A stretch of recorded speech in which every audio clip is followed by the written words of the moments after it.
हम लोग सेट 1 और सेट 2 पूर्ण रूपेण कंप्लीट कर लिए। तो जो पहले सेट 1 और सेट 2 को नहीं देखें, जाके सेट 1 और सेट 2 को देखिए, एग्जाम के लिए मोस्ट इंपॉर्टेंट है और बहुत लाभदायक भी होगा। तो चलिए हम लोग आज सेट 3 यानी कि प्रैक्टिस सेट 3 को स्टार्ट करते हैं। तो टाइम को ना वेस्ट करते हुए सेशन को स्टार्ट करते हैं। तो क्वेश्चन नंबर 1 में लिखा हुआ है, यानी कि सुनहरा चावल किस रोग के बचाव में सहायक होता है। यानी कि कोई रोग होता है जो कि सुनहरा चावल को खिलाने के बाद यानी कि कुछ बचाव मिलता है। तो चलिए इसका सही आंसर हो जाएगा जीरोपैथेलमिया। क्या हो जाएगा? जीरोपैथेलमिया। ये एक रोग है। ये रोग में क्या करता है, सुनहरा चावल को खिलाया जाता है, यानी कि इससे बचाव के लिए। चलिए नेक्स्ट क्वेश्चन हम लोग देखते हैं। तो नेक्स्ट क्वेश्चन हम लोग को मॉन्ट्रियल प्रोटोकॉल किससे संबंधित है। अच्छा, ये जो मॉन्ट्रियल है यानी कि प्रोटोकॉल, वो किससे संबंधित है। तो चलिए इसका सही आंसर हो जाएगा यानी कि ओजोन परत का संरक्षण के लिए। किससे हो जाएगा? ओजोन परत का संरक्षण के लिए। अच्छा, इसको थोड़ा सा देख लेंगे, थोड़ा सा इंपॉर्टेंट लग रहा है। चलिए उतना इंपॉर्टेंट नहीं है, लेकिन एक बार थोड़ा सा देख लेंगे। नेक्स्ट क्वेश्चन हम लोग देखते हैं, इसको इंपॉर्टेंट करते हैं। इस तरह का क्वेश्चंस बिहार पुलिस में पूछता है। चलिए, टाफाइड फैलता है। अच्छा, टाफाइड एक मतलब बुखार का नाम है। क्या है? बुखार का नाम है टाफाइड। ये फैलता है, वो कैसे फैलता है, किसके कारण से। तो इसका सही आंसर हो जाएगा यानी कि इसका सही आंसर हो जाएगा पानी और खाद्य पदार्थ से। यानी कि जो व्यक्ति को टाइफाइड हुआ है उनकी जूठा पानी नहीं पीना चाहिए और ना ही उनके साथ खाना खाना चाहिए, नहीं तो उनको भी क्या होगा, टाइफाइड हो जाएगा। तो इसका सही आंसर क्या हो जाएगा? पानी और खाद्य पदार्थ से टाइफाइड फैलता है। चलिए नेक्स्ट क्वेश्चन हम लोग देखते हैं। तो नेक्स्ट क्वेश्चन हम लोग का है, निम्नलिखित में से स्वच्छ जल की मछलियां कौन सी है। यानी कि स्वच्छ जल की मछलियां, क्योंकि कुछ कुछ मछली गंदा जल में रहता है, तो यहाँ पे पूछ रहा है कि स्वच्छ जल की मछलियां कौन सी है। तो इसका सही आंसर हो जाएगा यानी कि ए नंबर ऑप्शन में दिया हुआ है रेहू, बी नंबर में कतला, सी नंबर में इलेक्ट्रे और डी नंबर में कुत्ता मछली। तो इसका सही आंसर होगा यानी कि जो स्वच्छ जल में रहता है वो स्वच्छ जल में रेहू मछली रहता है और कौन सा रहता है? कतला मछली। तो ए और बी, इसका आंसर क्या हो जाएगा? बी नंबर, ए और बी। चलिए नेक्स्ट क्वेश्चन हम लोग देखते हैं। तो नेक्स्ट क्वेश्चन हम लोग का है, वानिकी अनुसंधान संस्थान स्थिति है। यानी कि जो वानिकी अनुसंधान संस्थान है वो कहाँ स्थित है। तो इसका सही आंसर हो जाएगा देहरादून में। कहाँ है? देहरादून। अच्छा, इसको इंपॉर्टेंट करेंगे क्योंकि अनुसंधान से भी एक क्वेश्चन आता है। इस सबको क्या करेंगे, माइंड में सेट रखेंगे। चलिए नेक्स्ट क्वेश्चन को हम लोग देखते हैं। तो नेक्स्ट क्वेश्चन हम लोग का है, निम्न में से कौन सी पर्वत चोटी भारत में स्थित है। देखिए इसको इंपॉर्टेंट करेंगे, इसको इंपॉर्टेंट करेंगे, देखेंगे नहीं, इसको याद करेंगे, मोस्ट इंपॉर्टेंट है। यानी कि निम्न में से कौन सी पर्वत चोटी भारत में स्थित है, यानी कि पूछ रहा है कि भारत में स्थित है। इसका सही आंसर हो जाएगा, इसका सही आंसर हो जाएगा कामेट। क्या हो जाएगा? कामेट। चलिए नेक्स्ट क्वेश्चन हम लोग देखते हैं।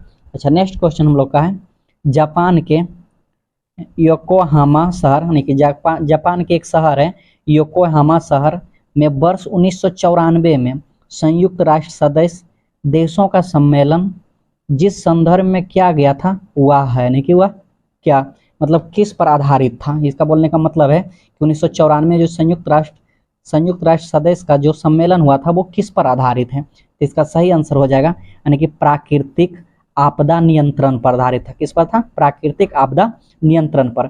देखिए हम लोग क्वेश्चन यानी आंसर को समझने से पहले क्वेश्चन को समझेंगे। अगर क्वेश्चन समझ में आ गया तो आंसर क्या होगा अपने आप याद आ जाएगा कि इसका आंसर क्या होगा। चलिए नेक्स्ट क्वेश्चन हम लोग देखते हैं। अच्छा, नेक्स्ट क्वेश्चन है, भारतवर्ष का यानी कि भारतवर्ष का न्यूनमती तेल शोधक कारखाना स्थित है। यानी कि ये शोधक कारखाना कहाँ स्थित है? तो ये वाला असम में है। कहाँ पे है? असम में। चलिए नेक्स्ट क्वेश्चन देखते हैं। अच्छा, नेक्स्ट क्वेश्चन इसको इंपॉर्टेंट करेंगे, इस तरह का क्वेश्चन एग्जाम में देखने के लिए मिलता है। तो चलिए नेक्स्ट क्वेश्चन क्या हम लोग का, गुलबदन बेगम ने यानी कि गुलबदन बेगम ने किसके कहने पर हुमायूंनामा लिखा था। यानी कि हुमायूंनामा जो एक पुस्तक लिखा था किनके कहने पर। तो इनका सही आंसर हो जाएगा अकबर के कहने पर ये क्या किए थे, हुमायूंनामा जो पुस्तक है वो लिखे थे। चलिए नेक्स्ट क्वेश्चन हम लोग देखते हैं।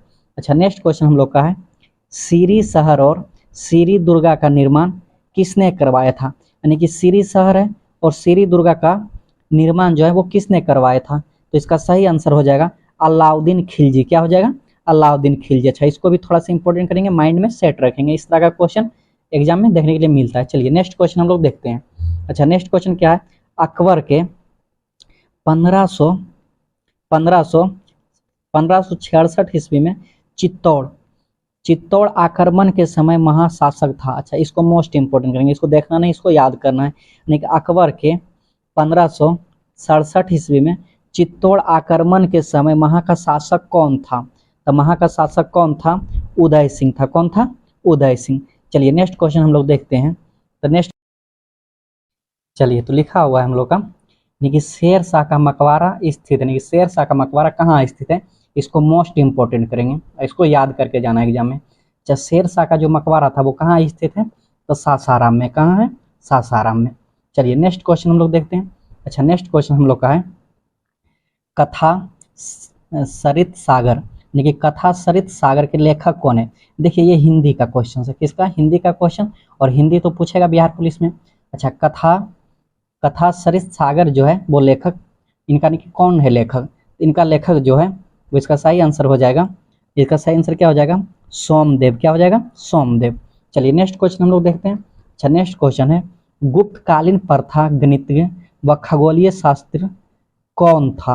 यानी कि गुप्तकालीन का जो प्रथम गणितज्ञ या खगोलीय शास्त्री वो कौन था? तो इसका सही आंसर हो जाएगा यानी कि आर्यभट्ट था। अच्छा, आर्यभट्ट क्यों था, थोड़ा सा हम बता देते हैं डेफिनेशन के साथ। क्योंकि आर्यभट्ट ने पृथ्वी के बारे में बताया था कि पृथ्वी, यानी कि पृथ्वी के बारे में अध्ययन किए थे।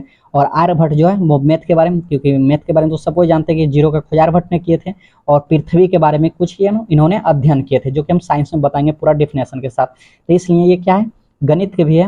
और खगोलीय शास्त्र, खगोलीय शास्त्र मतलब होता है यानी कि ब्रह्मांड के बारे में अथी करना, ब्रह्मांड के बारे में जितना भी ग्रह उरह के बारे में जो अध्ययन करता है उन्हीं को खगोलीय शास्त्र कहते हैं।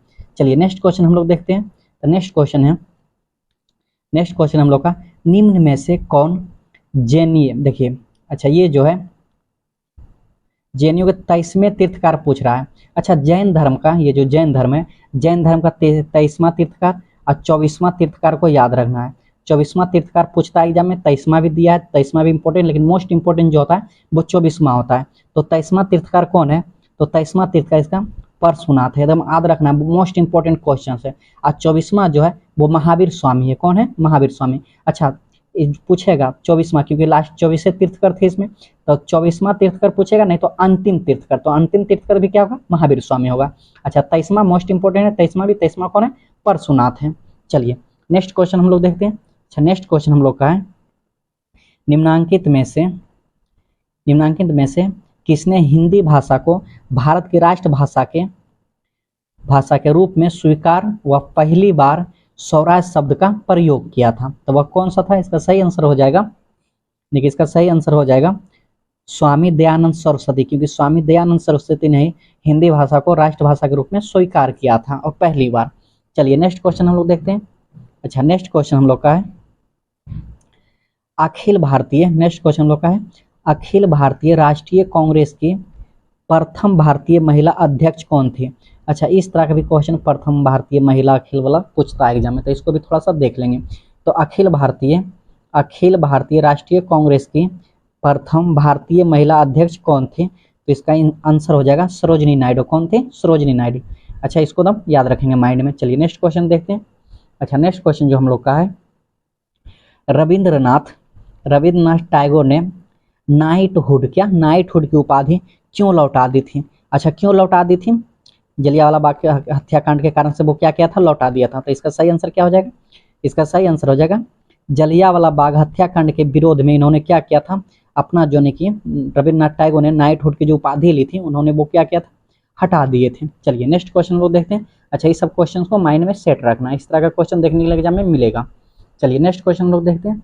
अच्छा, नेक्स्ट क्वेश्चन हम लोग का है 1937 ईस्वी में कांग्रेस मंत्रिमंडल कितने प्रांतों में बने थे? प्रांत मतलब कितने प्रांतों में बने थे? तो 1937 की बात हो रहा है, 1937 ईस्वी में कांग्रेस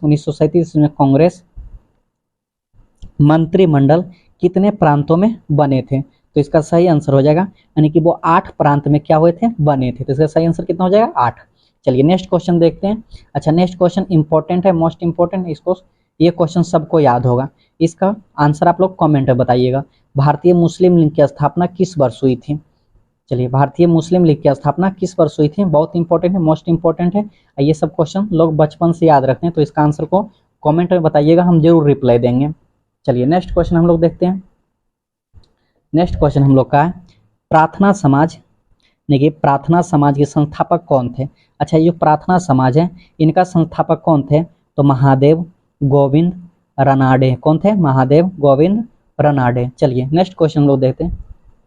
तो नेक्स्ट क्वेश्चन इसको इंपॉर्टेंट करेंगे, इंपॉर्टेंट नहीं मोस्ट इंपॉर्टेंट, इसको याद रखेंगे। तो नेक्स्ट क्वेश्चन जो हम लोग का है गांधी जी की दांडी यात्रा का प्रारंभ किस तारीख को हुआ था, यानी कि गांधी जी की दांडी यात्रा का प्रारंभ किस तारीख को हुआ था, तो 22 मार्च 1930 ईस्वी। कब हुआ था, 22 मार्च 1930 ईस्वी। चलिए नेक्स्ट क्वेश्चन हम लोग देखते हैं। तो चलिए देखते हैं। तो वर्ष 2011 की जनगणना के अनुसार भारत में न्यूनतम जनसंख्या घनत्व वाला राज्य कौन सा है।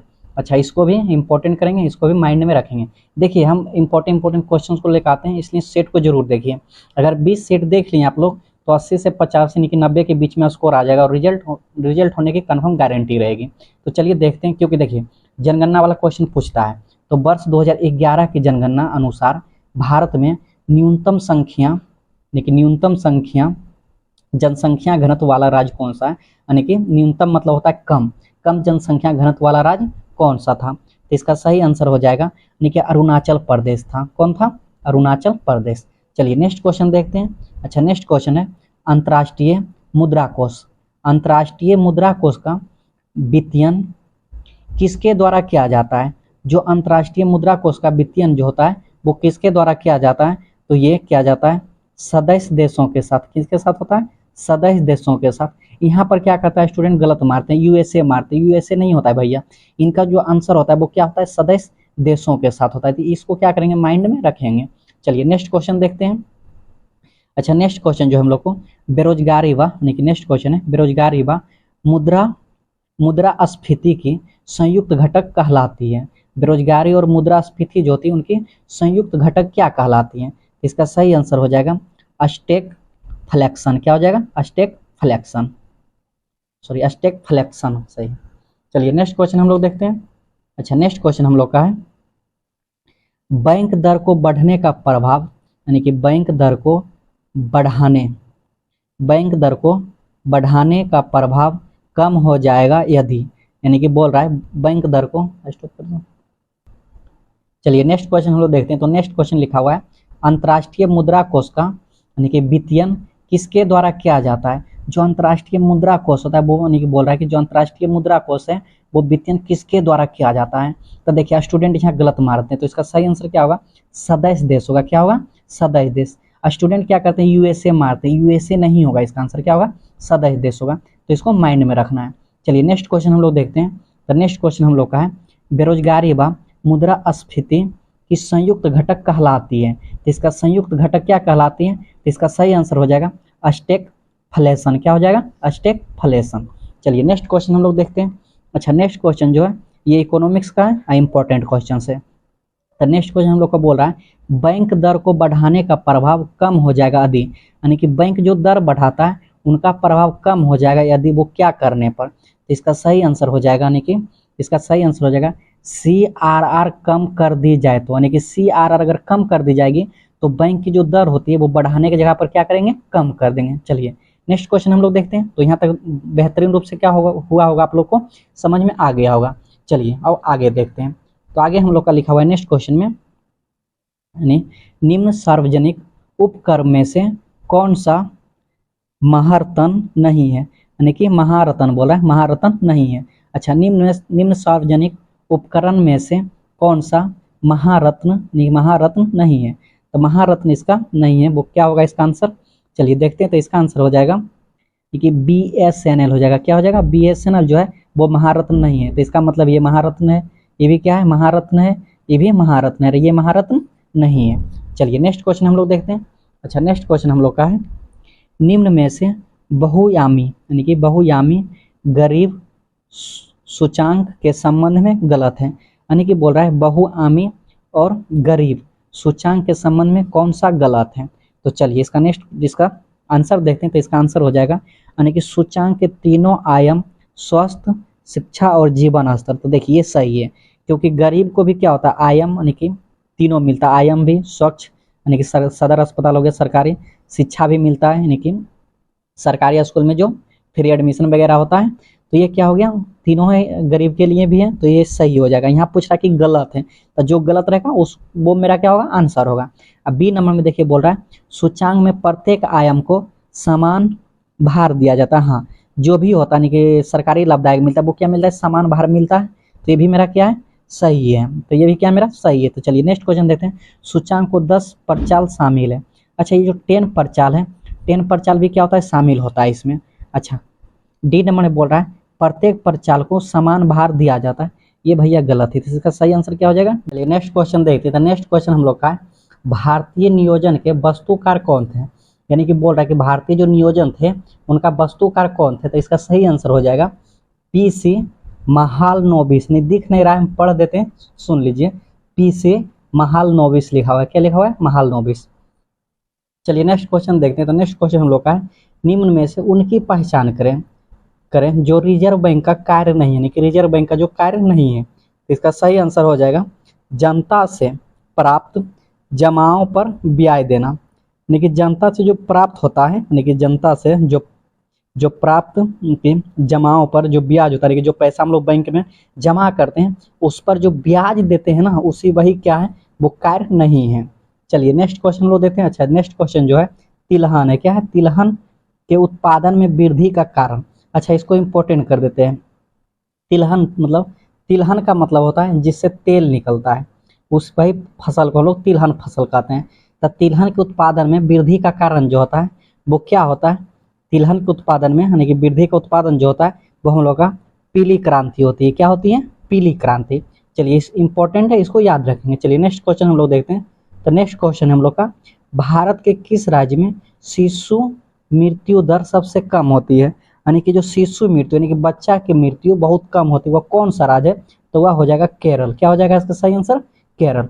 चलिए नेक्स्ट क्वेश्चन हम लोग देखते हैं। तो नेक्स्ट क्वेश्चन हम लोग का है विश्व व्यापार संगठन की WTO यानी कि विश्व व्यापार संगठन WTO का मुख्यालय कहाँ है। तो इसका सही आंसर हो जाएगा जेनेवा हो जाएगा। क्या हो जाएगा, जेनेवा। चलिए नेक्स्ट क्वेश्चन हम लोग देखते हैं। तो नेक्स्ट चलिए हम लोग देखते हैं। तो दिया है मतलब दिए गए चित्र में त्रिभुजों की कुल संख्या ज्ञात कीजिए। देखिए इसको इम्पोर्टेंट ही नहीं, इसको मोस्ट इंपॉर्टेंट जितना भी वीआई करने का है कर दीजिए। ये क्वेश्चन एग्जाम में आएगा इस तरह त्रिभुज गिनने के लिए, चाहे कितना भी। तो चलिए हम लोग त्रिभुज को गिनते हैं, देखते हैं इसका आंसर क्या होगा। तो देखिए त्रिभुज को गिनते हैं। तो सबसे पहले एक त्रिभुज मेरा ये हो गया, 2 त्रिभुज, 3 त्रिभुज, 4। यानी कि एक घर में कितना त्रिभुज हो रहा है, 4। अभी और देखेंगे, देखिए एगो यहाँ से लेके ऐसे यानी कि 5, और एक ठो इधर से लेके ऐसे, कितना हो गया 6। कितना हो रहा है 6। और देखेंगे अभी एक इधर से ऐसे 7, और एक इधर से लेके इधर, यानी कि एक मतलब ये चौकोन जो है इसमें कितना हो रहा है, एक में हो रहा है 8 को। तो हम लोग इधर देखते हैं, यानी यहाँ देख लेते हैं। तो इसमें 8 को हो रहा है। अच्छा, इसमें भी 8 को होगा, और इसमें भी क्या होगा, 8 को होगा। अगर जोड़ देंगे तो 8 8 16 8 कितना हो गया 24, जो कि गलत हो जाएगा। स्टूडेंट क्या करते हैं 24 मार देते हैं, गलत आंसर हो जाएगा। 8 इसमें है, 8 इसमें और 8 इसमें है, 24 है। लेकिन और त्रिभुज है, देखिए कैसे, यहाँ से लेके यहाँ जाएंगे और यहाँ जाएंगे, ये काउंट करेंगे। एक त्रिभुज हो गया, तो प्लस हम लोग कितना करेंगे 1।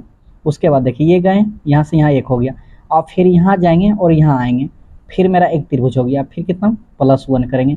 उसके बाद देखिए, अच्छा यहाँ से यहाँ जाएंगे अभी और यहाँ काउंट करेंगे, एक त्रिभुज मेरा मिल गया, तो फिर +1 करेंगे। उसके बाद फिर यहाँ जाएंगे और एक यहाँ आएंगे, उसके बाद फिर 1 हो गया। अब नहीं, तो 8 8 16 8 8 16 16 8 24 24 25 26 27 28, तो टोटल कितना हो गया 28। ये मेरा सही आंसर हो गया। समझ में आ गया। हम तो बता रहे थे इसलिए थोड़ा सा लेट हुआ, आप लोग क्या कीजिएगा जल्दी से निकाल लीजिएगा। चलिए नेक्स्ट क्वेश्चन हम लोग देखते हैं।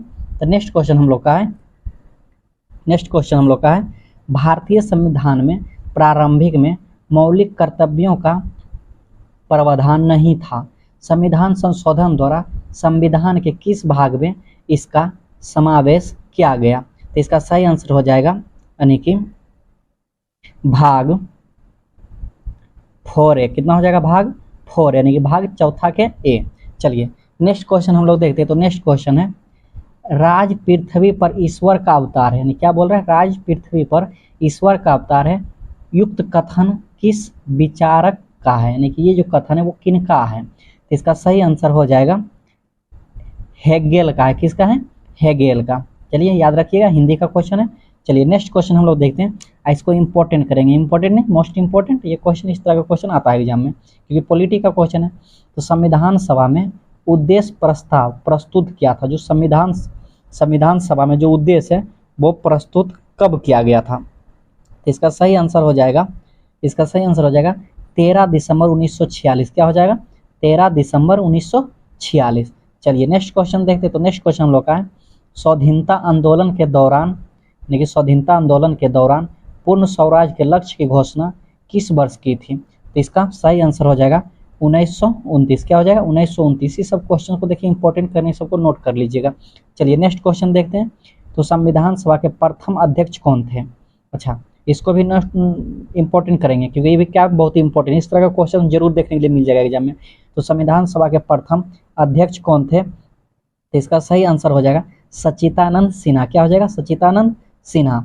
चलिए नेक्स्ट क्वेश्चन हम लोग देखते हैं। तो नेक्स्ट क्वेश्चन हम लोग का है, यानी कि किसी भारत परिषद अधिनियम द्वारा, अच्छा किस भारत होगा, यहाँ पे गलत लिख दिया है, किस भारत परिषद अधिनियम द्वारा भारत में ब्रिटिश सरकार द्वारा सांप्रदायिक निर्वाचन प्रणाली का प्रारंभ हुआ था? तो इसका सही आंसर क्या हो जाएगा? 1909 में हुआ था। कब हुआ था? 1909 में। देखिए इसको भी इंपॉर्टेंट कर रहे हैं। चलिए नेक्स्ट क्वेश्चन देखते हैं। तो नेक्स्ट क्वेश्चन लोग का है, निम्नलिखित में से क्या भारत का नागरिक बनने के लिए आवश्यक है? यानी कि भारत का नागरिक बनने के लिए क्या आवश्यक नहीं है बोल रहा है। तो इसका सही आंसर हो जाएगा, यानी कि अधिकृत संपत्ति, यानी कि अधिकृत जिसके पास संपत्ति रहेगा वो भारत का नागरिक नहीं बन सकता है। चलिए अगर अधिकृत क्या होता है या तो कोई भी क्वेश्चन में डाउट है तो वो हम मेरा क्या कीजिए वो क्या कीजिए जाके मतलब फंडामेंटल वाला क्लास को देखिए, नहीं जीएस पढ़ा रहे हैं अभी, हिस्ट्री वाला। तो चलिए नेक्स्ट क्वेश्चन हम लोग देखते हैं। अच्छा नेक्स्ट क्वेश्चन जो है हम लोग का वो क्या है, यानी कि लोकसभा का अध्यक्ष अपना त्याग पत्र किसे संबोधित करता है? इसे मोस्ट इंपोर्टेंट करेंगे, ये क्वेश्चन एग्जाम में आएगा तो आएगा 100%। तो लोकसभा का अध्यक्ष अपना त्याग पत्र किसे संबोधित करता है? तो इसका सही आंसर हो जाएगा, यानी किससे करता है? उपाध्यक्ष को करता है। किससे करता है? उपाध्यक्ष को। चलिए नेक्स्ट क्वेश्चन हम लोग देखते हैं। तो भारत के किस राज्य में द्विसदनीय व्यवस्थापिक नहीं है? तो ये जो होता है द्विसदनीय जो होता है वो क्या होता है? देखिए तो भारत के किस राज्य में यानी कि द्विसदनीय यानी कि दो गोटा जो मिल के यानी कि व्यवस्था करता है वो नहीं है बोल रहा है। तो वो कौन सा राज्य में है? तो इसका सही आंसर हो जाएगा यानी कि पंजाब में। पंजाब में ये लागू नहीं है। तो नेक्स्ट क्वेश्चन देखते हैं। चलिए नेक्स्ट क्वेश्चन है, चलिए नेक्स्ट क्वेश्चन हम लोग देख रहे थे। तो नेक्स्ट क्वेश्चन हम लोग का जो था, कौन से मूल अधिकार केवल भारतीय नागरिकों के लिए उपलब्ध है? मतलब कौन कौन सा जो आर्टिकल आता है वो केवल भारतीयों के लिए उपलब्ध है?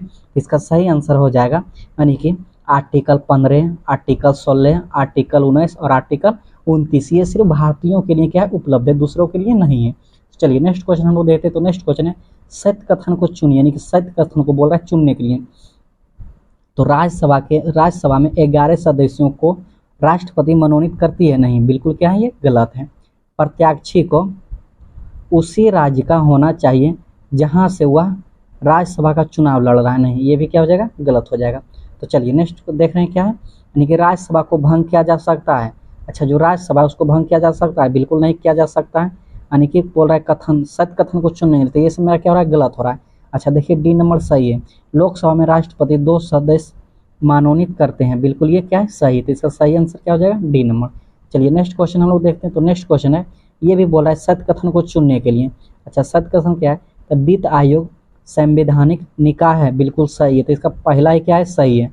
बाकी बात ये सब क्या हो जाएगा? गलत हो जाएगा। जब पहला ही सही हो गया तो इसका मतलब है कि बाकी बात ये सब गलत हो जाएगा। चलिए नेक्स्ट क्वेश्चन हम लोग देखते हैं। तो नेक्स्ट क्वेश्चन है, राज्यसभा में गणपूर्ति हेतु कितने सदस्यों की आवश्यकता होती है? यानी कि कितने सदस्य की आवश्यकता होती है? इसमें 25 सदस्य की आवश्यकता होती है। कितना होती है? 25 सदस्य की। चलिए नेक्स्ट क्वेश्चन देखते हैं। तो नेक्स्ट क्वेश्चन हम लोग का है, अच्छा इसको इंपॉर्टेंट करेंगे, इसको इंपॉर्टेंट करना है। और 44 नंबर क्वेश्चन को यहाँ बोल रहा है कि निम्नलिखित में से कौन सा कारक अभिक्रिया दर पर कोई प्रभाव नहीं डालता, यानी कि अभिक्रिया दर पर कोई प्रभाव नहीं डालता है? इसका सही आंसर हो जाएगा एंथैल्पी। क्या हो जाएगा? एंथैल्पी में परिवर्तन, यानी कि एंथैल्पी में परिवर्तन पर कोई प्रभाव नहीं डालता है। तो इसका सही आंसर ये हो गया। चलिए नेक्स्ट क्वेश्चन हम लोग देखते हैं। तो नेक्स्ट क्वेश्चन है, कार्बन नैनो ट्यूब, यानी कि कार्बन नैनो ट्यूब निम्न में से किस संरचनात्मक परिवार का सदस्य है? यानी कि कार्बन जो नैनो ट्यूब है वो किस संरचनात्मक परिवार का सदस्य है? इसका सही आंसर हो जाएगा फुलेरेनिस हो जाएगा। क्या हो जाएगा? फुलेरेनिस। चलिए नेक्स्ट क्वेश्चन देखते हैं। तो नेक्स्ट क्वेश्चन हम लोग का है, अच्छा ये इंपॉर्टेंट है, इसको इंपॉर्टेंट भी करेंगे। काफर के किस मिश्र धातु में जस्ता नहीं पाया जाता है? तो किस में नहीं पाया जाता है जस्ता? तो बेल धातु में, क्योंकि पीतल में तो जस्ता पाया जाता है, जर्मन सिल्वर में पाया जाता है, गन मेटल में पाया जाता है, लेकिन बेल धातु में क्या होता है? जस्ता नहीं पाया जाता है। चलिए अब मिलेंगे पार्ट 2 वाले वीडियो में।